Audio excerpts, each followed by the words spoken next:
A lot happens to Jesus in the days between Palm Sunday and his Passion. We can't read it all this week, but we can certainly get a good feel for it. That's what we're up to this week, walking with Jesus through Holy Week. Hello, I'm Stuart Baskin, pastor of First Presbyterian Church of Tyler, Texas.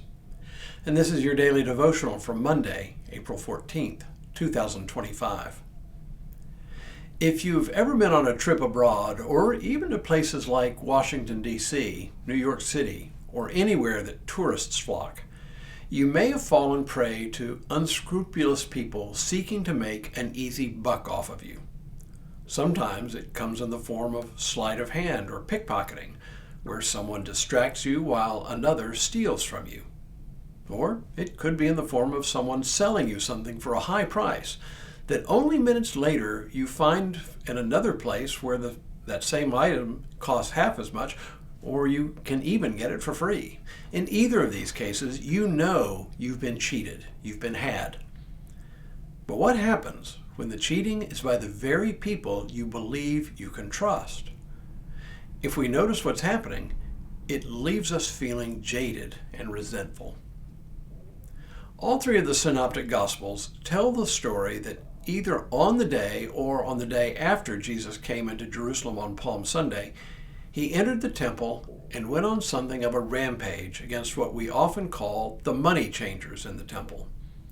Even John tells the story, though he places it much earlier in his account of things.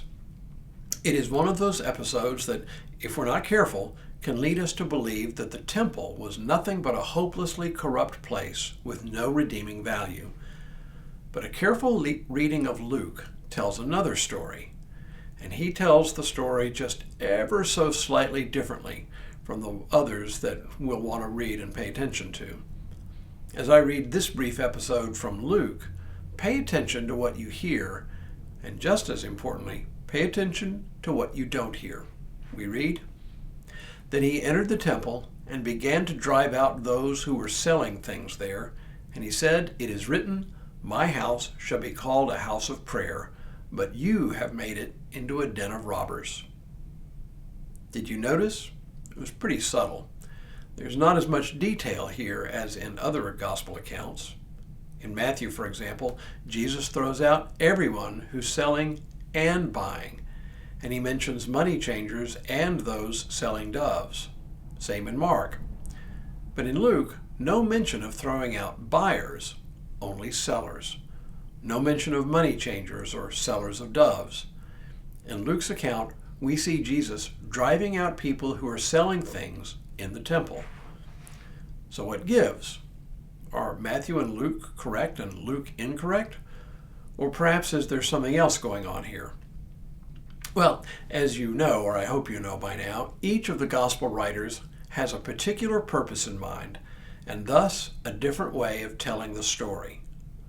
I cannot stress often enough that these writers were not trying to produce the kind of historical account that you and I are accustomed to reading in the modern world. It's not that they made stuff up. Rather, they were very selective in their choice of details. And often their choice of details supported their overall narrative. In Luke's gospel, the temple holds a special place. It figures into the birth narrative of Jesus, and in the only gospel account of his childhood, where he stays in Jerusalem to study with the elders in the temple while his parents head back to Nazareth. The last verse of Luke's gospel tells us that the disciples were constantly in the temple. Clearly, in telling the story of the cleansing of the temple, Luke is careful not to attack the temple itself, but only a particular practice, the selling of stuff in the temple. So what Jesus is doing is not destroying the temple or attacking it, but as the traditional title of the episode suggests, he was cleansing it, purifying it, making it fit once more for its true and higher purpose, to be a place for the praise and worship of God. And what were people doing selling stuff there?